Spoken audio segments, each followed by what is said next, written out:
ایک ایسا اللہ کا نبی جسے ایک بہت بڑی مچھلی نے زندہ نگل لیا تھا۔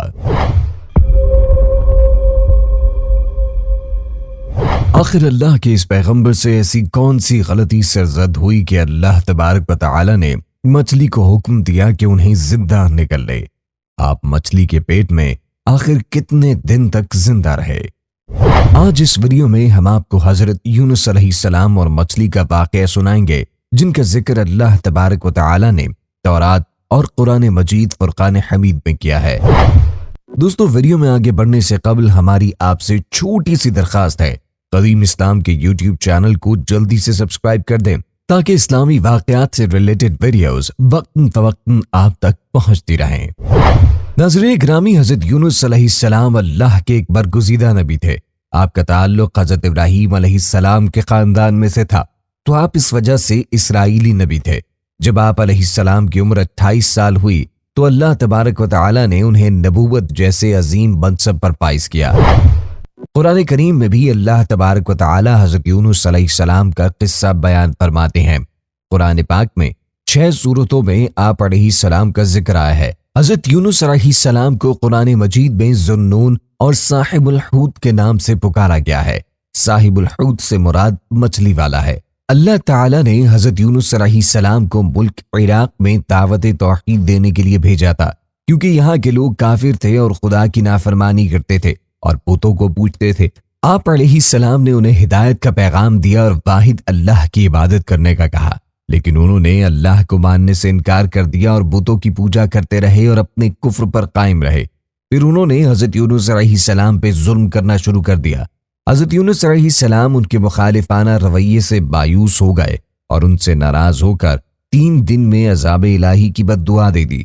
پھر عذاب والا دن آنے سے پہلے ہی اللہ کے حکم کے بغیر آپ علیہ السلام اس علاقے کو چھوڑ کر وہاں سے چلے گئے۔ وہاں کے لوگوں نے جب عذاب کے آثار دیکھے تو وہ لوگ سمجھ گئے کہ جس طرح پہلی قوموں پر اللہ کا عذاب نازل ہوا تھا، اسی طرح ہمارے اوپر بھی عذاب آنے والا ہے۔ وہ لوگ آپ علیہ السلام کو تلاش کرنے لگے تاکہ توبہ کریں اور آپ سے دعا منگوائے۔ اس وقت حضرت یونس علیہ السلام وہ علاقہ چھوڑ کر جا چکے تھے۔ پھر وہ تمام لوگ ایک میدان میں اکٹھے ہوئے اور اللہ سے دعا کی اور توبہ کر لی، اور اللہ تبارک و تعالی نے ان لوگوں سے عذاب کو ہٹا لیا۔ اللہ تعالی نے حضرت یونس علیہ السلام کو ملک عراق سے جانے کا حکم نہیں دیا تھا، اس کے باوجود آپ وہاں سے چلے گئے۔ یاد رہے کہ اللہ تعالی اس وقت تک لوگوں پر اپنا عذاب نہیں بھیجتا جب تک وہ آخری وقت تک اللہ سے توبہ نہیں کرتے۔ آپ علیہ السلام دریائے فرات کے کنارے گئے اور ایک کشتی میں سوار ہو گئے۔ کشتی لوگوں سے بھری ہوئی تھی۔ جب کشتی نے اپنا سفر شروع کر دیا تو کشتی اونچی اونچی لہروں سے اچانک ڈوبنے لگی۔ لوگوں نے وزن کم کرنے کے لیے اپنا سامان پانی میں پھینک دیا، مگر پھر بھی کشتی ڈگمگا رہی تھی۔ تو وہاں موجود لوگوں میں سے کسی نے کہا کہ کوئی غلام اپنے آقا سے بھاگ کر اس کشتی میں سوار ہو گیا ہے، جس کی وجہ سے کشتی ڈوب رہی ہے۔ اگر ہم چاہتے ہیں کہ کشتی نہ ڈوبے تو اس کو کشتی سے پھینکنا ہوگا۔ اچانک حضرت یونس علیہ السلام کو لگا کہ وہ وحی کے بغیر وہاں سے نکل آئے تھے، تو کہنے لگے کہ میں ہی وہ غلام ہوں جو اپنے مالک سے بھاگ آیا ہے۔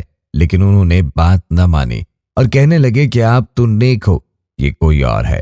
اس کا پتہ کرنے کے لیے ہم قرآن دازی کریں گے۔ تو انہوں نے قرآن دازی کی تو 3 بار حضرت یونس علیہ السلام کا نام نکل آیا، تو اس پر انہیں یقین آ گیا اور آپ علیہ السلام پانی میں کود گئے۔ تو اللہ نے ایک دیو ہیکل مچھلی کو حکم دیا کہ یونس علیہ السلام کو بغیر نقصان دیے نگل جائے، تو مچھلی حضرت یونس علیہ السلام کو نگل گئی۔ جب مچھلی کے پیٹ کے اندر آپ نے اپنے آپ کو زندہ پایا تو پھر حضرت یونس علیہ السلام نے اپنی غلطی پر ندامت کا اظہار کیا اور اللہ سے توبہ کی۔ اس دوران آپ علیہ السلام پر 3 طرح کے اندھیرے تھے۔ نمبر 1 مچھلی کے پیٹ کا اندھیرا، نمبر 2 رات کا اندھیرا، نمبر 3 سمندر کا اندھیرا۔ حضرت یونس علیہ السلام نے اللہ سے توبہ جاری رکھی اور اپنی غلطی کی معافی طلب کی۔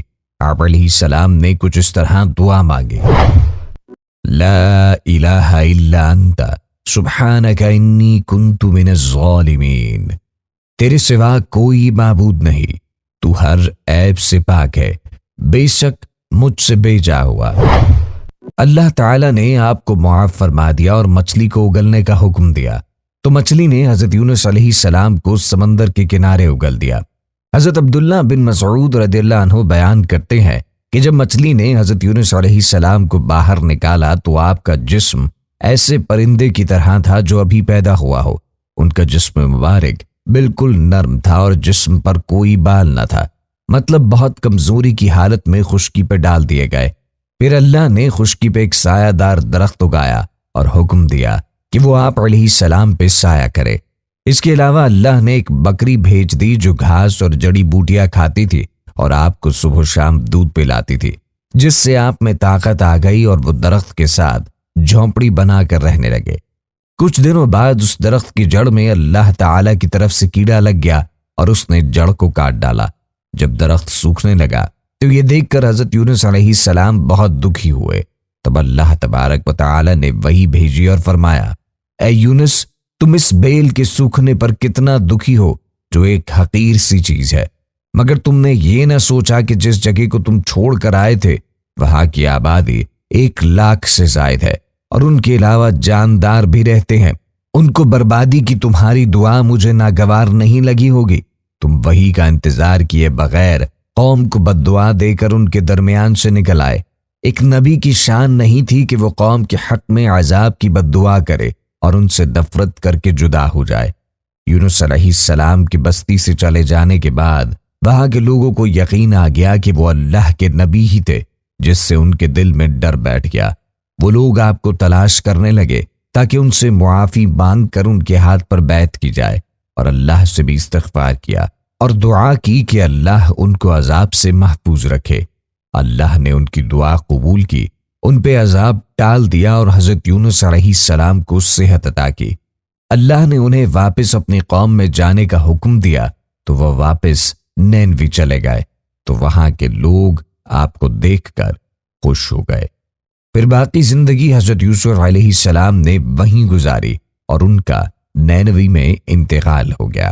ناظرین گرامی، ویڈیو پسند آئے تو اس کو اپنے دوستوں کے ساتھ شیئر کیجیے اور چینل کو سبسکرائب کرنا بالکل مت بھولیے گا۔